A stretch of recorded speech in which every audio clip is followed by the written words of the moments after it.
Assalamualaikum warahmatullahi wabarakatuh. Semangat pagi Bapak dan Ibu. Pada kesempatan ini saya mencoba untuk mencari solusi tentang hubungan posisi tempat duduk dengan hasil belajar.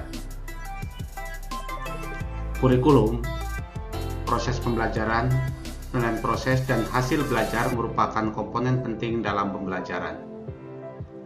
Kegiatan penilaian dilakukan untuk mengukur dan menilai tingkat pencapaian kompetensi dasar.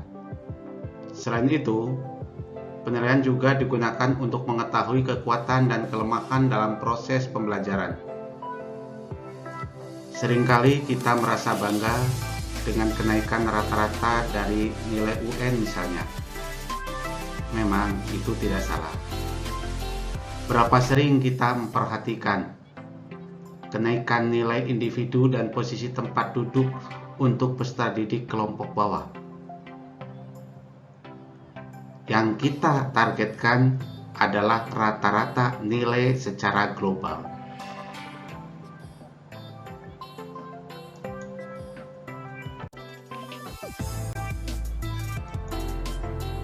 Akar permasalahannya,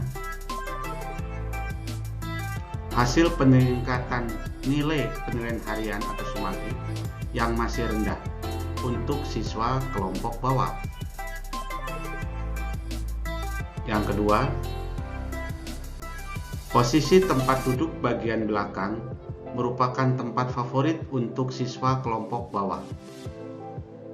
Sementara justru rata-rata untuk siswa kelompok bawah itu ketika duduk di belakang, walaupun terdapat kenaikan nilai, tetapi tidak sebesar daripada kelompok anak-anak, kelompok menengah ataupun kelompok atas.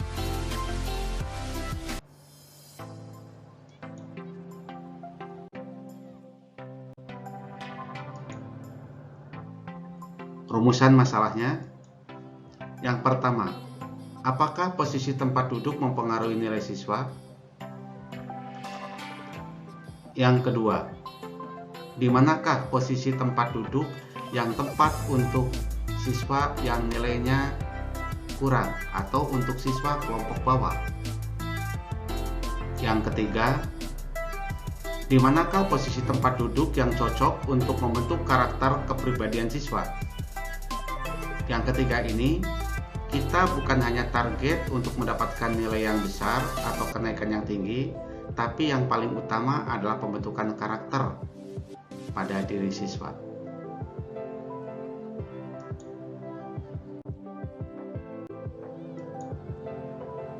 Alternatif solusi, yang pertama, guru memberikan remedial teaching.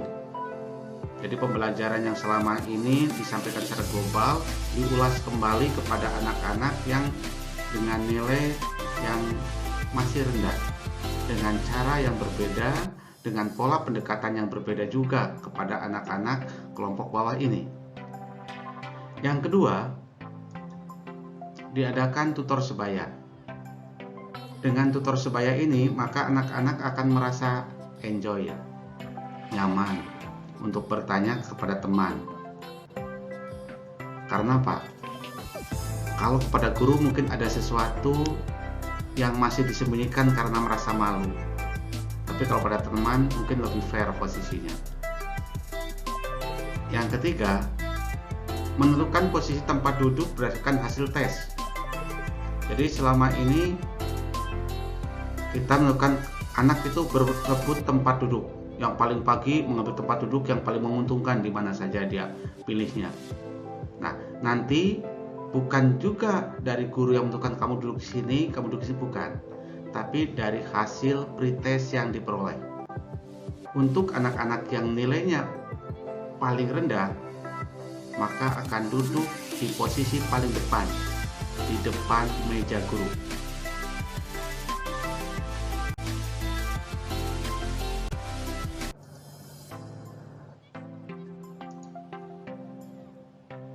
Ya, kalau ini meja guru, maka anak yang nilainya paling kecil berarti duduk depan sini. diikuti anak yang nilainya lebih tinggi dibandingkan anak yang pertama, terus berputar, dan anak yang nilainya paling tinggi nanti akan duduk di belakang. Pada awalnya memang anak-anak yang duduk di depan ini merasa grogi, merasa tidak nyaman, karena merasa terpantau oleh guru karena pada jarak yang dekat. Jadi makanya anak-anak ini mengambil biasanya duduk di paling belakang dengan anggapan bahwa posisi menentukan prestasi. Pada kenyataannya anak-anak di kelompok bawah mengalami kenaikan yang cukup kecil atau cukup rendah dibandingkan anak-anak kelompok menengah dan kelompok atas. Walaupun semuanya mengalami kenaikan. Anak-anak yang mulanya ini grogi karena dekat guru, lama-lama dia akan mengalami suatu kenyamanan. Anak ini bertanya kepada guru secara individu, bukan seperti itu, karena dekat dengan guru, jadi tidak enggan lagi. Maka suatu permasalahan, suatu materi yang tidak diketahui, maka dengan mudah guru pun mendekati ke sana. Di mana permasalahan yang tidak tahu? Kalau anak-anak yang pandai, karena dia pun dapat mencerna dengan mudah dan cepat, maka kita letakkan di paling belakang. Walaupun pada suatu saat dia juga mungkin akan bertanya seperti itu. Tapi kita perhatikan kepada anak-anak yang kelompok bawah ini. Dengan pendekatan persuasif terhadap anak-anak seperti ini, maka nanti akan timbul rasa chemistry antara siswa dan guru. Ketika pembelajaran sudah enjoy dan anak itu menikmati, insya Allah kenaikan daripada nilai dari ulangan sebelumnya akan lebih tinggi dibandingkan ketika dia duduk di paling bawah.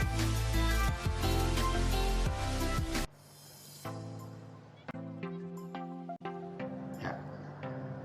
Sumber rujukannya, yang pertama kami ambil dari hasil pengamatan selama KBM, yang kedua hasil penilaian harian, yang ketiga hasil diskusi dengan siswa. Jadi kita tanyakan kepada siswa, gimana setelah kamu duduk depan.